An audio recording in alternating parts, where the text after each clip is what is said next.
especial. Hoje a gente tem entrevista especial aqui também na Rádio e TV Tamandaré e você vai acompanhar tudinho aqui com a gente a partir de agora. Carol D'Artora estará com a gente daqui a pouquinho.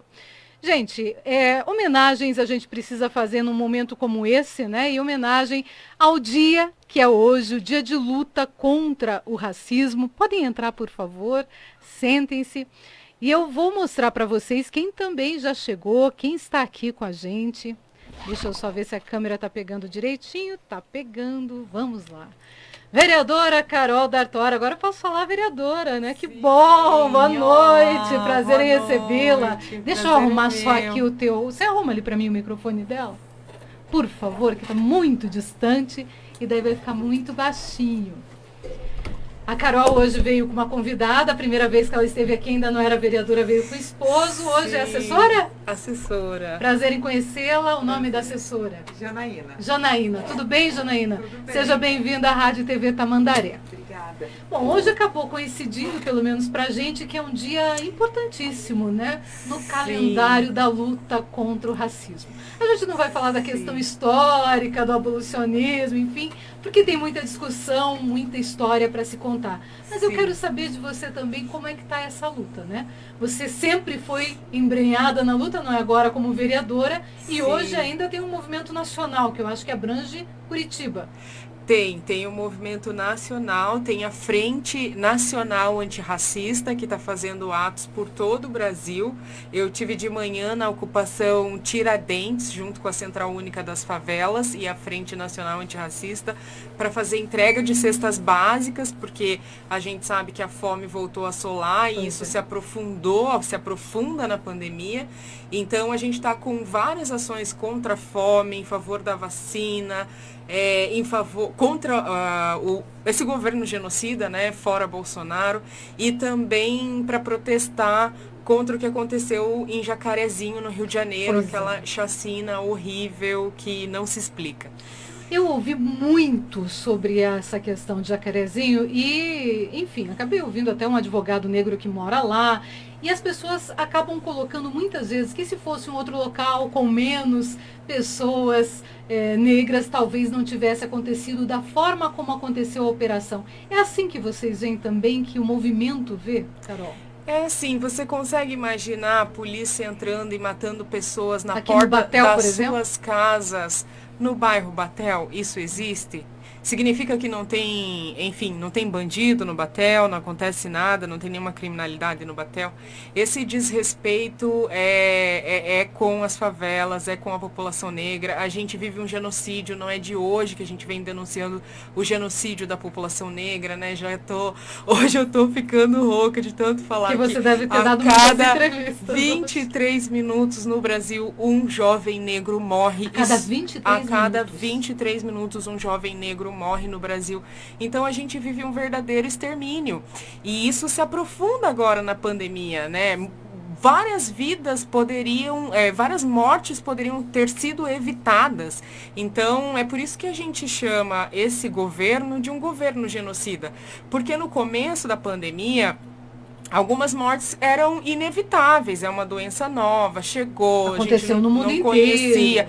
Aconteceu no mundo inteiro. Mas a partir do momento que um presidente não aceita 11 ofertas de vacina, a partir daí a gente sabe que essas mortes poderiam ser evitadas. E a gente sabe também que a letalidade dessa doença ela é maior entre a população pobre e entre a população negra. Por quê? Qual que é cientificamente o dado para isso, Carol?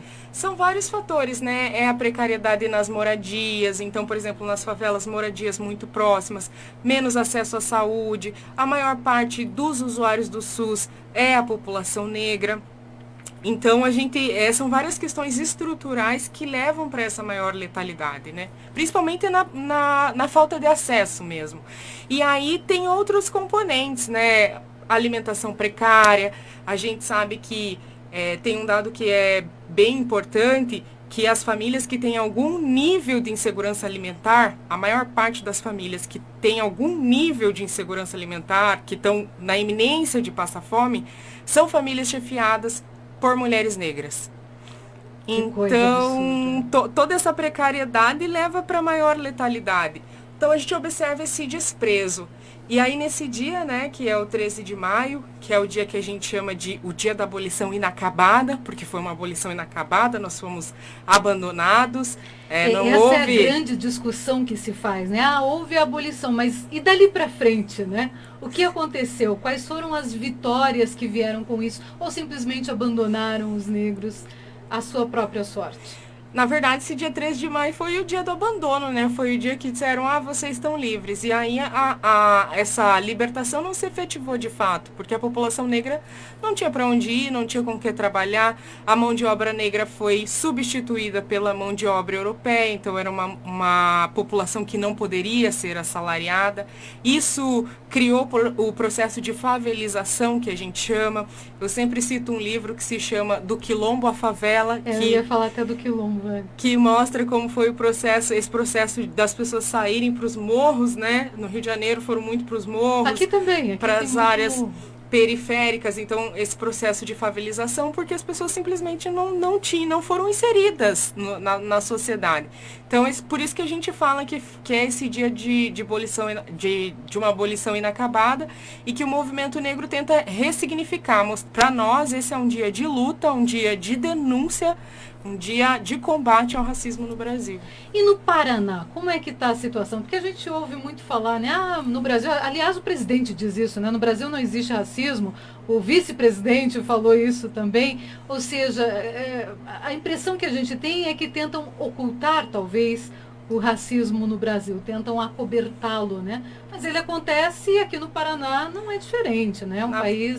É um estado completamente, na verdade, diferente dos demais.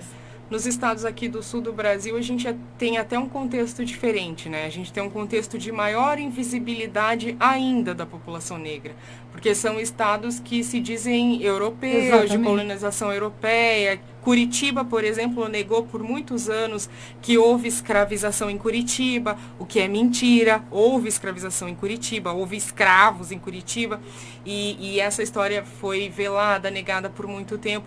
Então, o Paraná, ele tem um perfil de mais acentuado ainda nessa invisibilidade. Recentemente, a gente participou de uma audiência pública na Assembleia Legislativa que tratava de como os crimes de racismo são tratados no Paraná. E aí a Defensoria Pública do Estado fez um relatório sobre um canal que existe, que se chama SOS Racismo. Da maior parte das denúncias, das pessoas que procuram denunciar, maior parte das denúncias não são levadas para frente. Então, esse relatório... São simplesmente deixadas? Não são recebidas, não têm efetividade, não são levadas a sério. As pessoas denunciam, mas aí a denúncia não tem um andamento, um prosseguimento. Então, esse relatório da Defensoria Pública do Estado mostrou que o Paraná está com índices criminosos de não punição dos casos de racismo. Então, a gente vê esse perfil do nosso estado. E aí a gente tem um prefeito aqui em Curitiba que diz publicamente que não existe racismo estrutural em Curitiba. Também tive um embate recentemente na Câmara de Vereadores com um vereador dizendo que na chacina de Jacarezinho só mataram bandido. Eu ouvi isso aqui também, infelizmente. O que é uma mentira, né? Das pessoas que eles estavam procurando, nenhuma das que morreram estava envolvida com a investigação que eles estavam fazendo. Pelo menos 13 pessoas são comprovadamente inocentes. Então, a realidade é que você teve ali uma chacina de pessoas que não tinham nenhum envolvimento com aquele caso e que é naturalizado no Brasil. O STF já tinha dado uma decisão que essas invasões não poderiam, que essas ações não poderiam ser feitas durante a pandemia, e eles simplesmente entraram lá, mataram. Gente, eu fiquei sabendo de um cara que levou um tiro na cabeça sentado numa cadeira na frente da casa dele. Eu acho que isso é intolerável. Então, o dia de hoje é para a gente fazer essa denúncia e dizer que a gente não aceita mais esse tipo de situação. Nós estamos na rua, nós estamos reivindicando os nossos direitos políticos, nossos direitos civis. A gente quer o mote da Coalizão Negra. Agora, na sequência aqui, eu vou para o ato da Coalizão Negra por até Direitos. Por isso que a gente teve que mudar um pouquinho o horário tradicional, gente, das entrevistas. Ela tem um outro compromisso logo na sequência. Infelizmente, que eu queria muito voltar aqui, te agradecer. Vocês me receberam ainda em pré-campanha, então eu sou muito grata. Boa entrevista, aliás. E eu tenho, né, hoje é esse dia que está super turbulento, mas na sequência a gente tem o ato da Coalizão Negra por Direitos e o mote é nem Covid, nem Covid, nem bala, nem fome. Então essa é a nossa reivindicação no dia de hoje. Pois é, nem Covid, nem bala, nem fome, né? São 3 coisas que a gente está vendo e está vendo muito fortemente no Brasil. Sim. Tem a CPI que está aí tentando fazer alguma coisa, tentando investigar, mas a impressão que a gente tem é que parte da sociedade brasileira parece que está inerte, é como se não estivesse acontecendo tudo o que está acontecendo. E as pessoas que estão passando fome não têm tanto direito à comunicação, à voz, à vez, para poder denunciar, para poder falar. A gente teve aqui recentemente o Roberto Baggio, que é o coordenador do Movimento dos Trabalhadores Rurais Sem Terra, e eles estão fazendo um trabalho belíssimo na entrega de alimentos, exatamente as marmitas. Enfim, eles estão fazendo um trabalho lindo de tentar fazer alguma coisa que muitas vezes os governos não fazem. É que o poder público tem inúmeras falhas, né? E aí, quando o poder público falha, o que nos resta é a solidariedade. E que bom que a gente pode contar com movimentos como o Movimento Sem Terra, que está fazendo essa ação de entregar as marmitas da terra, tanto no centro, e aí beneficia a população em situação de rua, que está abandonada pela prefeitura. Queriam que não acontecesse essa entrega, né? Tentaram evitar. Foi outra bizarrice dessa prefeitura, né? Tentou proibir a entrega de alimentos. Acredito que é porque justamente mostra essa debilidade, aquela população que está ali. A existência dessa população abandonada. Também. Então, o que a gente tem é a solidariedade, e que bom que a gente, enfim, ainda tem essa trincheira, né? Pessoas que têm essa compreensão, que têm sensibilidade, que têm humanidade, que conseguem perceber esse momento extremamente dramático na nossa história, né?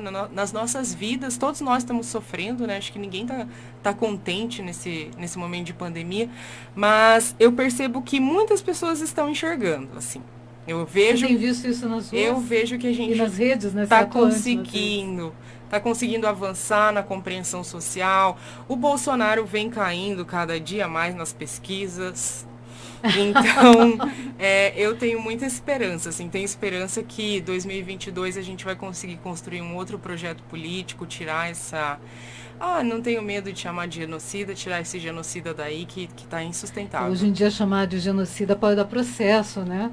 Tem alguns que já estão sendo chamados pela Polícia Federal e tudo mais por dizer exatamente né? Mas isso. Não tem outra palavra, né? Uma pessoa que tem esse desprezo tão grande pela população brasileira, que, como eu disse, a gente está vendo mortes que poderiam ser evitadas. Pessoas estão morrendo e a gente sabendo que essas mortes seriam evitáveis.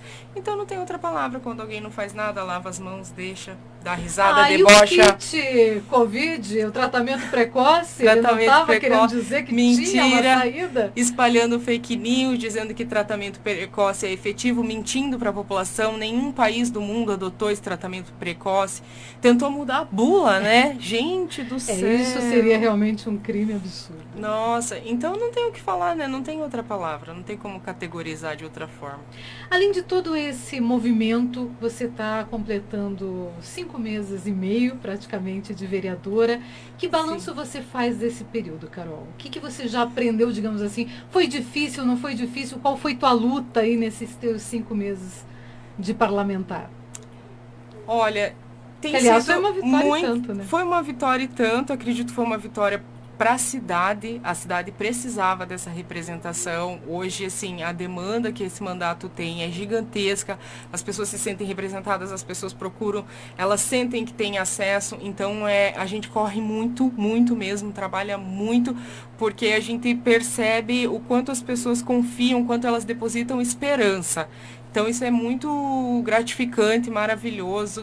Eu não me dou ao luxo de descansar, de dizer, ai, não vou atender, ou não vou, porque a gente tem muito mesmo por fazer. Então, isso é E dos aprendizados, né, que eu tive ali dentro, um aprendizado que eu percebo, assim, é que a gente não precisa inventar nada quando a gente tem humanidade e contato com as pessoas. A gente não precisa inventar nada. Eu fico pensando como que tem vereador que atua sem ter uma ligação com o movimento social, sem ter uma ligação com a demanda das pessoas. Eles não têm atividade, eles não têm o que fazer.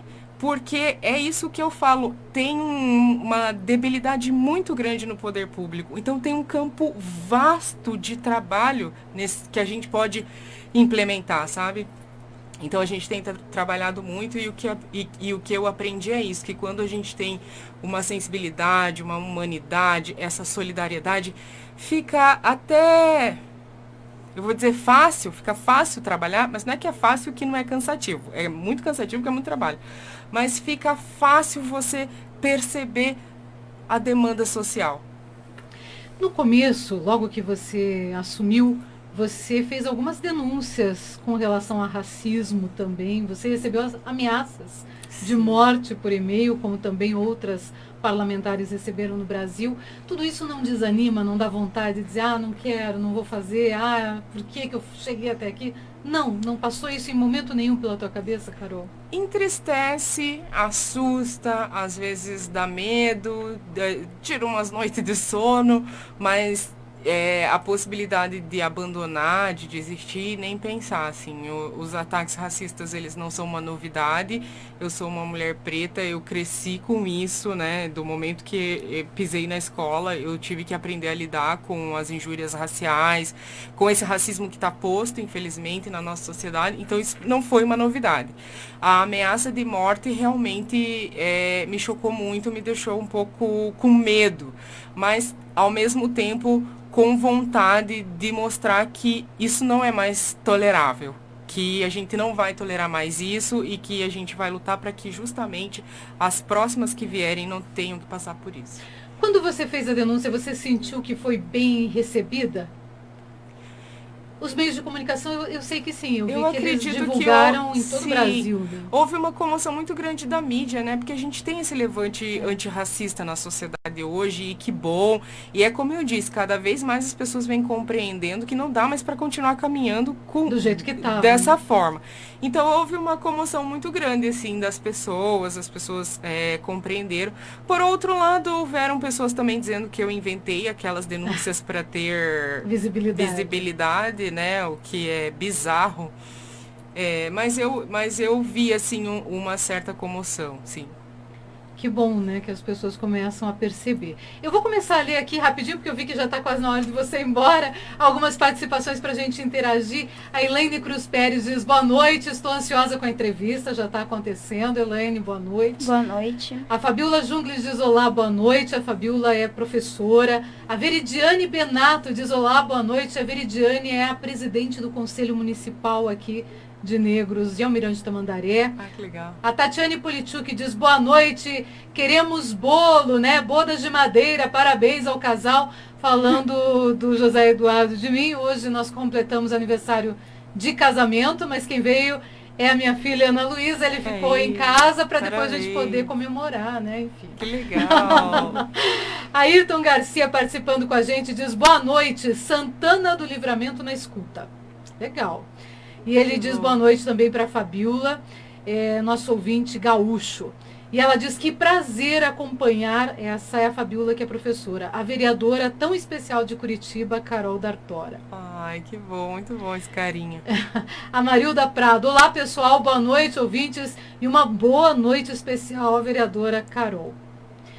A Ana Luísa também participando com a gente. A Roberta Rachid diz, boa noite, que honra, Carol. O pessoal está bem animado com a presença da Carol. O Claudemir Alves diz, olá, comunas. O Claudemir é um dos poucos ouvintes que eu brinco que é bolsonarista, mas ele se dá muito bem com a gente tem uma excelente relação, porque ele é um bolsonarista que já votou no Lula, inclusive. Vai voltar a votar. 2022 está aí para ele refazer esse voto. Viu, Claudemir? Tá ouvindo? Que saudar os comunas, aguente. Ele faz isso todos os dias. Ele sempre entra e dá boa noite para os comunas aqui.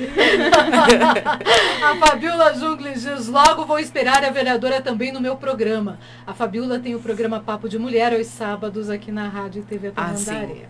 A Roberta Rachid diz, me sinto muito bem representada, orgulho. A Roberta Rachid é de Curitiba e, aliás, a gente estava fazendo várias entrevistas com vereadores aqui, candidatos a vereadores, né? Sim. De Curitiba na Rádio e TV Tamandaré, e ela estava esperando para ver se sentia, né, algum que ela gostasse. Você, quando veio, foi muito admirada, digamos assim. Ai, eu lembro do comentário dela quando eu tive exatamente. Ela comentou, falou, achei minha vereadora. Achei minha vereadora, exatamente. Ela estava preocupada, será que eu vou encontrar alguém? A gente foi chamando muita gente, no fim, agora ela se sente orgulhosa. Ai, que legal, que bom. Aliás, é um orgulho que não acontece em Almirante Tamandaré, né? Porque não tem nenhuma mulher, nem mulher eleita. Poxa, infelizmente. Que pena. A Marilda Prado diz que orgulho ter essa representatividade. Parabéns, vereadora, temos orgulho. E ela diz também quero a presença da vereadora no Bastidores da Educação.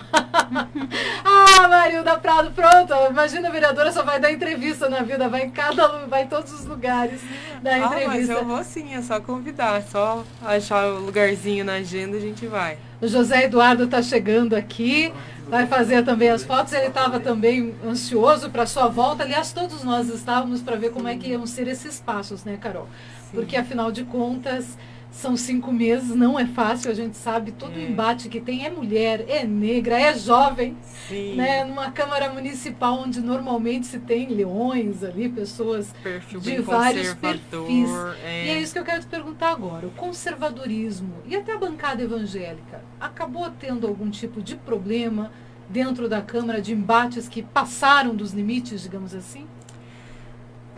Tem uns embates ali bem difíceis, né? Esse recente agora com essa história de Jacarezinho, de afirmar que só morreu bandido. Recebi a acusação recentemente que eu ando dizendo que tudo é racismo, que todo mundo é racista, o que não é verdade, né? Eu estou denunciando um racismo que está na sociedade, um racismo que é estrutural, não estou acusando individualmente ninguém.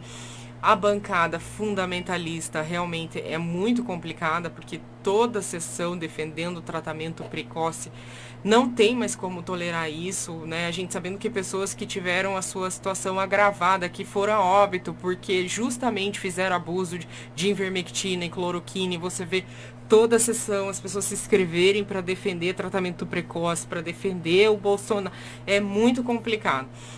E também é a dificuldade que a gente tem de aprovar os nossos projetos, né? A gente percebe, assim, um travamento, existe quase uma resistência? Existe uma resistência com pautas mais progressistas. Agora, recentemente, a gente teve arquivado um projeto de nome social para a população trans, para as mulheres trans. Foi arquivado? Eu lembro que você tinha colocado esse projeto em debate, não sabia que tinha sido arquivado. Arquivado. Tivemos arquivado também o projeto para ter o Julho das Pretas como um mês no calendário do município, de visibilidade da luta das mulheres negras, arquivado. Então, a gente tem que articular muito, ter muita mobilização social, mostrar, fazer um esforço muito grande, né? Por isso eu digo, nosso trabalho é dobrado, porque não é como eles, né? Esses dias eu até postei nos meus stories lá que às vezes desanima, né? Que aí eles fazem um requerimento para abrir no meio da pandemia o beach tênis, porque eu tenho um amigo que é dono de uma quadra de beach tênis e ele quer abrir o beach tênis. Então aí é facilmente aprovado, que não tem impacto social nenhum, não tem interesse social nenhum. E as nossas pautas, como elas são mais estruturais, né? E que realmente tem um apelo social, né? É de interesse social, a gente tem mais dificuldade de caminhar porque a gente lida com esse conservadorismo. E uma coisa importante dizer também, a gente lida com esse ódio, né? Com o antipetismo, que ainda existe. Que ele apesar do Lula ter ele vem se diluindo, mas ele ainda é presente. Então, é árdua a nossa luta. Pois é, e quando a gente ouve, né, as pessoas dizendo, vai voltar, vão querer fazer do Brasil comunista, uma Venezuela, não dá um certo cansaço, Carol? Dá cansaço, né? Porque Até a gente teve dois governos. O Brasil nunca foi comunista. O Brasil nunca foi comunista, quiçá socialista, né? A gente teve um governo progressista que trabalhou muito mais numa linha de consolidar um estado de bem-estar social, de consolidar os direitos que estão garantidos ali na Constituição de 88, que não se efetivaram até hoje. Então, assim, é uma distorção, assim, que a gente não consegue... É uma distorção de realidade. Eu vi uma reportagem, eu vi um artigo que falava que o brasileiro é um dos povos do mundo com menos noção de realidade. E isso é verdade. Porque que triste, né? Sim, é um povo que não conhece sua história, é um povo que não conhece a fundo seus problemas sociais, não se dá conta da violência que vive, o 7º país mais violento do mundo. Que é capaz de fazer um protesto e pedir a volta da ditadura, né, do golpe militar. Exato, então isso realmente, né, é um problema, assim, que a gente tem que também ir trabalhando com a sociedade. A gente fala que trabalha muito na perspectiva da reeducação social, que é justamente isso, né, você tem que trabalhar a consciência das pessoas. Não é fácil. E nesse momento de pandemia, né, até eu estava pensando, puxa, você no meio dos vereadores precisando mobilizar para conseguir fazer com que os projetos passem, e no meio da pandemia a mobilização é algo difícil, né, Carol? É difícil, mas a gente também tem uma ferramenta que são as redes sociais, que são inegáveis hoje, né? Você não pode desprezar hoje o poder das redes sociais. Então, a gente consegue, através das redes sociais, fazer muita coisa. Inclusive, é um espaço do qual a gente tem que se apropriar, porque o Bolsonaro fez isso muito bem. Sem a gente não nenhuma. pode negar que o Bolsonaro foi muito bom em sua comunicação, ao ponto que se elegeu via WhatsApp, né, gente? A ponto que se elegeu via fake news, WhatsApp, fake news do Facebook. Então, é um espaço que a gente tem que se apropriar dele, com todos os limites que a gente sabe que ele tem, sem fazer fake news, né? Mas cria bolhas, tem a questão dos algoritmos ali que nos fecham de alguma maneira, mas a gente tem que encontrar estratégias para furar essas bolhas, encontrar estratégias de comunicação, é o que a gente tem tentado fazer muito, né? E usar essas redes a nosso favor. Já são 6h37, a Janaína tinha dito que era até 6h30. Então eu tenho que encerrar. Tá bom. Infelizmente, gente, eu queria muito conversar bastante com você, mas eu vou pedir para a Janaína, quando tiver a oportunidade, liga para nossa produção. A gente pode deixar guardadinha.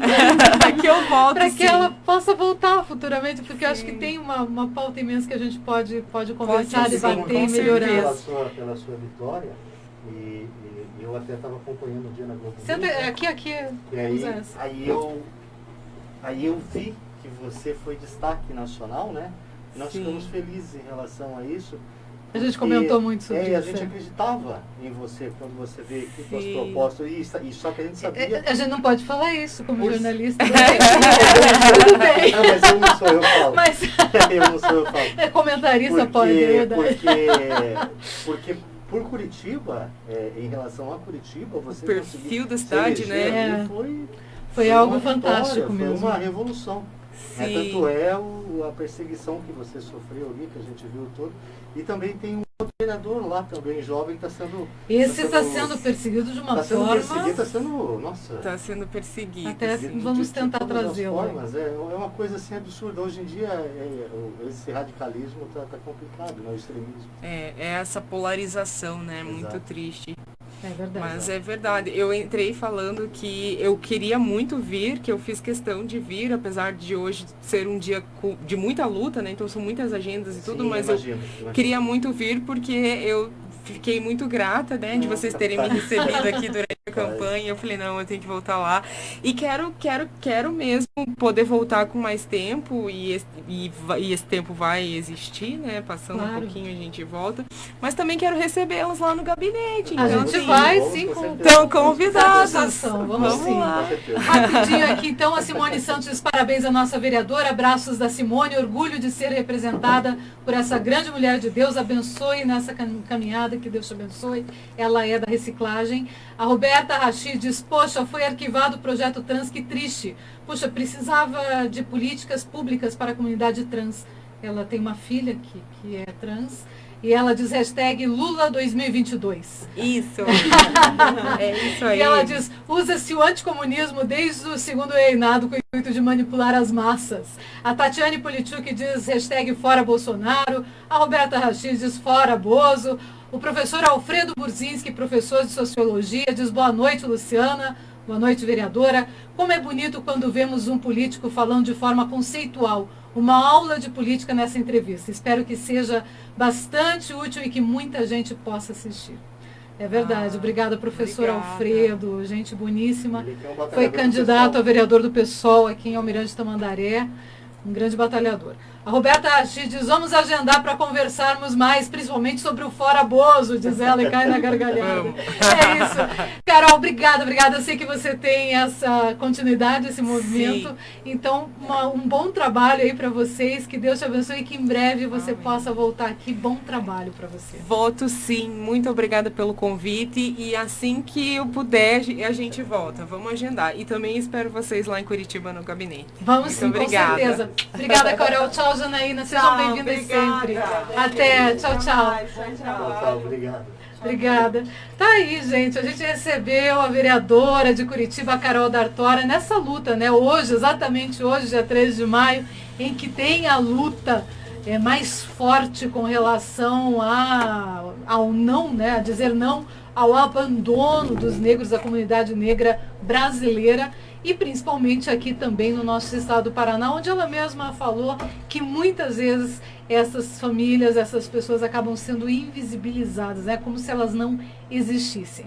A Carol tem uma luta muito grande e é realmente um orgulho a gente conversar com uma mulher como ela, esclarecida, como diz o professor Alfredo Burzinski.